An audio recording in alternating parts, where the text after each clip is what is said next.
یزید ختم نہیں ہوا، عصر حاضر دور موجود کا یزید آج بھی گلی گلی موجود ہے. لیکن اگر امام حسین قیام نہ کرتے تو یزید اپنے چہرے کے اوپر جو لبادہ اوڑھ لیتا اور ضمیر فروش مفتیوں سے جو فتوے حاصل کر لیتا تو اس کا نتیجہ کیا ہوتا کہ یزید کا چہرہ لوگوں کو اچھا دکھائی دیتا. حضرت امام حسین نے وہ نقاب نوچ دیا ہے. اور پھر دوسری بات جو آپ کے اسی خطبے کے اندر کہ میں اس لیے میدان میں نکلا ہوں وَلَكُمْ فِي أُسْوَةٌ کہ ظلم کے خلاف نکلے والوں کے لیے میری ذات نمونہ تو ہو. اگر امام حسین نہ نکلتے تو پھر آج ظلم کے خلاف کون نکلتا؟ لوگ کہتے جب حسین ابن علی شہزادہ رسول حضور کا لعاب چوسنے والا، کندھوں پہ کھیلنے والا، آغوش میں کھیلنے والا یزید کی ساری برائیوں کو ٹھنڈے پیٹوں گوارا کر گیا اور اس نے یزید کے خلاف قیام نہیں کیا تو کیا ہم نواسہ رسول سے کوئی بڑے ہیں کہ ہم اپنا خون بہائیں؟ جب انہوں نے مزاحمت نہیں کی اور انہوں نے مسلط اور رخصت کا راستہ اختیار کر لیا تو ہمیں کیا ضرورت ہے میدان کے اندر آ کر کے خون ریزی کرنے کی؟ لیکن اب بیانیہ کیا ہے؟ اب بیانیہ یہ ہے کہ جب حضور کی آغوش کا پالا ہوا حسین، حضور کے کندھوں پہ کھیلنے والا حسین اپنا اور اپنے اہل بیت کا خون اسلام کے لیے ظلم کے خلاف دے دیتا ہے تو ہمارا خون ان سے قیمتی تو نہیں ہے. تو یہ فرمایا وَلَكُمْ فِي أُسْوَةٌ میری زندگی تمہارے لیے نمونہ رہے گی. اور میں ایک تاریخ ساز جملہ کہنا چاہتا ہوں، قیامت تک ظلم کے خلاف، ناانصافی کے خلاف، جبر کے خلاف جو بھی کھڑا ہوگا وہ حرارت خون حسین سے لے گا. مہاتما گاندھی نے جب برطانوی سامراج کے خلاف جو ہے وہ نعرہ مستانہ بلند کیا اور اس نے کہا کہ ہم ان کے خلاف علم بغاوت بلند کرتے تو تھوڑے سے لوگ تھے پہلے اس کے پاس، تو اس نے ان کو بلا کے اپنا ایک کنونشن جو کیا اس میں اس نے کہا کہ تم کہو گے ایسی سلطنت جس کی حدود میں سورج طلوع بھی ہوتا ہے غروب بھی ہوتا ہے، مٹھی بھر جماعت کے ساتھ اس کے خلاف کھڑا ہونا یہ دیوار کے ساتھ ٹکر مارنے کے مترادف ہے. اس نے کہا لیکن اس کے باوجود میں اس لیے کھڑا ہوتا ہوں کہ میرے سامنے حسین ابن علی کا کردار. تو ظلم کے خلاف، جبر کے خلاف، ناانصافی کے خلاف جہاں بھی جو بھی کھڑا ہوگا حرارت خون حسین سے لے گا. اقبال نے خراج پیش کرتے ہوئے قلم توڑ دیا، سرخ رو عشق غیور از خونے ہو، شوخی ای مصر از مضمونے ہو، تا قیامت قطع استبداد کر، موج خونے ہو چمن ایجاد کر. اقبال کہتا ہے عشق غیور کے چہرے پہ جو آپ کو سرخیاں نظر آ رہی ہیں، یہ جو لالی نظر آ رہی ہے عشق غیور کے چہرے پہ، یہ حسین ابن علی کے خون کی وجہ سے، ورنہ عشق منہ چھپاتا پھرتا. عشق نے غالب نکما کر دیا، ورنہ ہم بھی آدمی تھے کام کے. ایک وہ عشق ہے جو پلے کچھ نہیں چھوڑتا، پھرتے ہیں میر خار کوئی پوچھتا نہیں، اس عاشقی میں عزت سادات بھی گئی. وہ عشق جو برباد کر دیتا ہے پلے کچھ نہیں چھوڑتا. اقبال نے عشق کو نیا روپ اور نیا رنگ دیا کہ عشق سر اٹھا کے چلتا ہے، اس لیے کہ امام عاشقاں پورے بطول سرور آزاد زبستان رسول، اس لیے کہ عاشقوں کا امام حسین ابن علی جو ہے، اس لیے عشق سر اٹھا کے چلتا ہے. تو اقبال کا ذرا لہجہ دیکھیے، سرخ رو عشق غیور از خونے ہو، 3-4 لفظوں کے اندر اتنی بڑی کہانی سمو دی ایک مصرے میں، پورا شعر بھی نہیں ہے.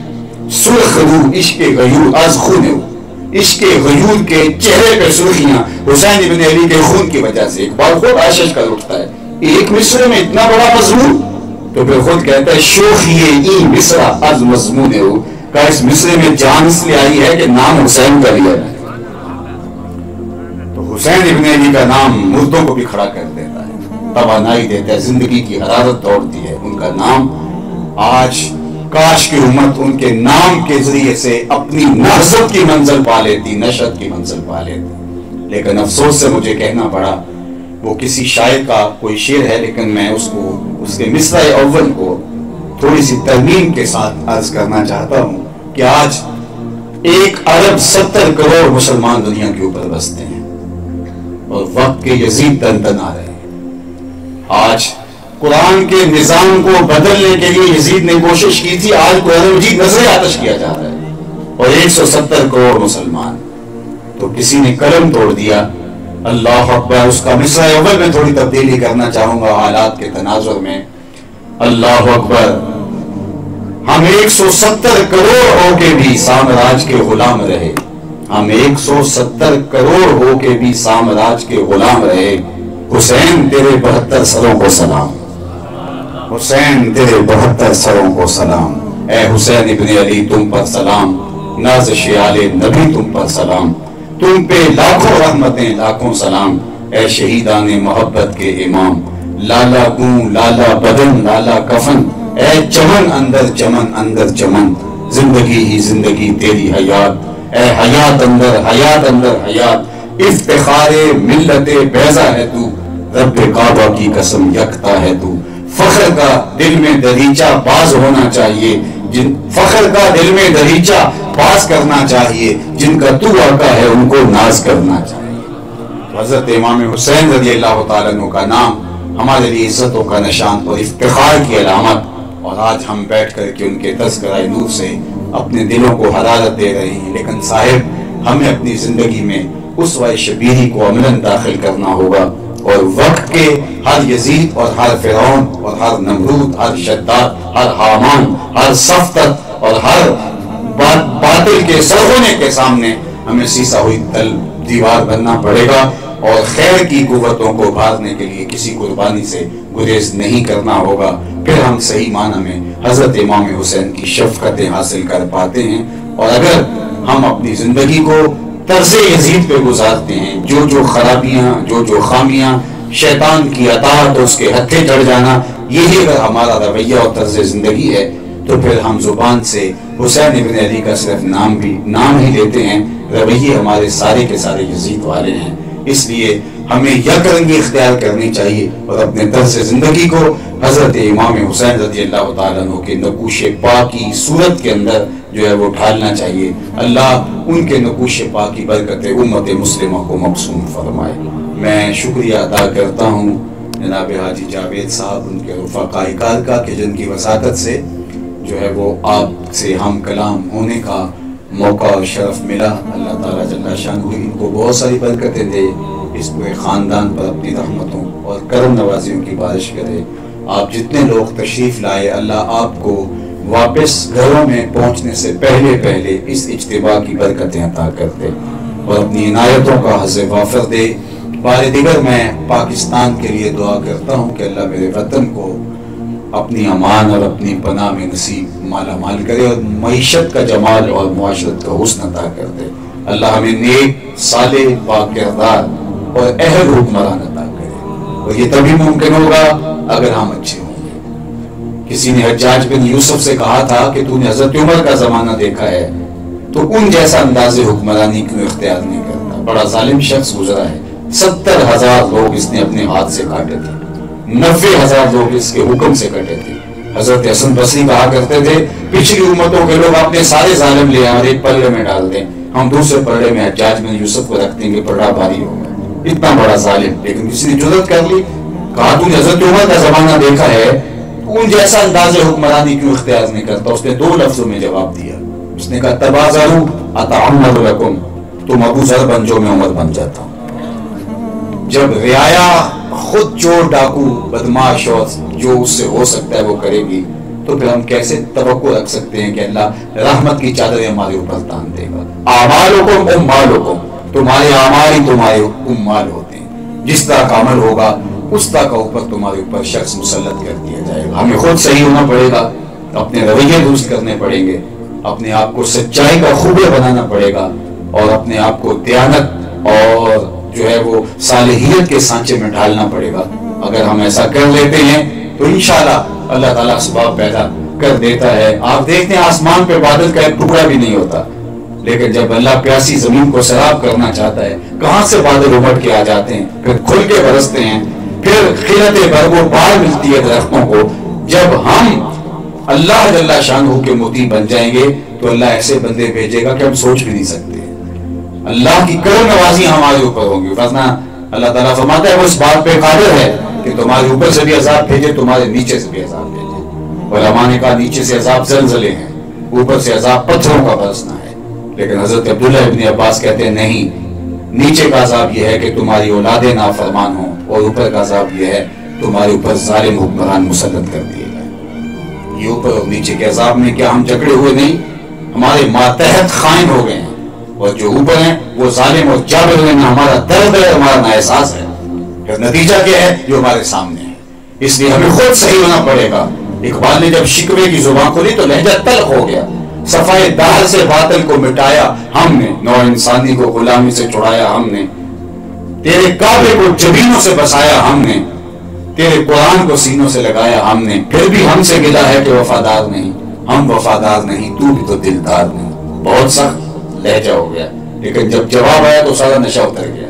لفظ وہی ہیں, صرف سیغہ بدلتا, ادھر سے اب جواب آ رہا ہے. صفائے دہر سے باطل کو مٹایا کس نے, نو انسانی کو غلامی سے چھڑایا کس نے, میرے کعبے کو جبینوں سے بسایا کس نے, میرے قرآن کو سینوں سے لگایا کس نے, تھے تو آبا وہ تمہارے ہی مگر تم کیا ہو, ہاتھ پہ ہاتھ دے منتظر فردا ہو, ہر کوئی مست مئے ذوق تن آسانی ہے, تم مسلمان ہو یہ انداز مسلمانی ہے, حیدری فقر ہے میں دولت عثمانی ہے, تم کو اسلاف سے کیا نسبت روحانی ہے, وہ معزز تھے زمانے میں مسلمان ہو کر, تم خار ہوئے تارک قرآن ہو کر. آج ہمارا حال یہ ہے کہ کسی شاعر نے عکاسی کی کہ گھر کی آگ بجھی تو کچھ سامان بچا تھا جلنے سے, سو وہ بھی ان کے ہاتھ لگا جو آگ بجھانے آئے تھے. تو مجھے بتائیے کہ جب ہم اس طرح کے ہوں گے اور پھر توقع رکھیں کہ ہمارے اوپر فرشتے حکمران آ جائیں, کیسے ہوگا؟ ہم نے اپنے آپ کو بدلنا ہے, اپنے رویے تبدیل کرنے, اپنے طرز زندگی کو تبدیل کرنا ہے. میں اور آپ باقیوں کے ضامن نہیں, ہم اپنے جواب دیں. ہم کہتے ہیں ساری دنیا ہے تو میں کیا اکیلا بدل کے کروں گا, میں اپنی قبر میں فرد عمل لے کے جاؤں گا, مجھ سے میرے بارے پوچھا جانا ہے. میں اپنی زندگی کو دیکھوں, مجھے پتا ہے کہ میں کہاں کھڑا ہوں. اقبال نے کہا تھا کہ اپنے دل سے پوچھ, ملا سے نہ پوچھ, تیرا دل ہی بتائے گا تو کہاں کھڑا ہے. حضور علیہ السلام سے کسی نے پوچھا نیکی کیا بدی کیا ہے, یہ حضرت وابسہ بن وابت نے پوچھا تھا. تو اگر اس تفت قلب دل سے پوچھ لے, دل ہی بتا دے گا تو کھڑا کہاں ہے. دل ہی بتا دیتا ہے کہ تو اچھا ہے یا برا, کسی کو پوچھنے کی ضرورت نہیں ہے. تنہائی میں بیٹھ کے ایک لمحے کے لیے سوچیں کہ کیا جو ہم کر رہے ہیں اور جو ہمارے رویے ہیں, کہ اللہ اس کے رسول کی رضا ہمیں حاصل ہوگی؟ اللہ اکبر, یہ تو اس کا کرم ہے کہ پتھر نہیں برستے. یہ جو کچھ ہماری یونیورسٹیز کے اندر ہو رہا ہے, جو کچھ اس ملک کے اندر ہو رہا ہے, یہ تو اس کا کرم ہے کہ پتھر نہیں برستے. فرمایا کہ جب کافروں نے کہا نا کہ اگر یہ سچے ہیں تو ہمارے اوپر آسمان سے پتھر برسے, انزل علینا حجارۃ من السماء, تو اللہ تعالیٰ نے کیا جواب دیا؟ وما کان اللہ لیعذبہم وانت فیہم. محبوب ان کو تو میں بسم کر کے رکھ دوں, لیکن محبوب اس لیے نہیں کر رہا کہ ان کے اندر تو جو رہتا ہے. یہ تو حضور کے صدقے سے ہمارے اوپر پتھر نہیں برسے, ورنہ پچھلی قوموں کو تو مسخ کر کے رکھ دی ہے, شکلیں بدل کی ہو گئی. ایک ایک جرم کیا تھا انہوں نے, شکلیں بدل گئی. ہم تو سارے جرم اکٹھے کر رہے ہیں, جو ہمارا حال ہے الیاذ باللہ. اس لیے ہمیں اپنے آپ کو بدلنا ہوگا, اپنے طرز زندگی کو بدلنا ہوگا. تھوڑی زندگی رہ گئی ہے, بہت تیزی کے ساتھ گزر رہی ہے. ہم سمجھتے یہ ہیں کہ ہم بڑے ہو رہے ہیں, لیکن حقیقت میں ہم چھوٹے ہو رہے ہیں. سانس سانس ہمیں توڑ رہا ہے اور ہم لمحہ لمحہ موت کی طرف بڑھ رہے ہیں. اٹھنے والا اگلا قدم کہاں ہوگا ہم نہیں جانتے. اس لیے ہمیں اپنے معاملات پر غور کرنا ہوگا اور اپنے طرز زندگی کو درست کرنا ہوگا. اللہ تعالیٰ جل شانہ توفیق دے اور میرے ٹوٹے ٹوٹے لہجے کے اندر اثر کی شیرینی رکھ دے, اور جو کہا اللہ اس پر مجھے بھی اور آپ سب کو عمل کی توفیق عطا فرمائے. وآخر دعوانا ان الحمدللہ.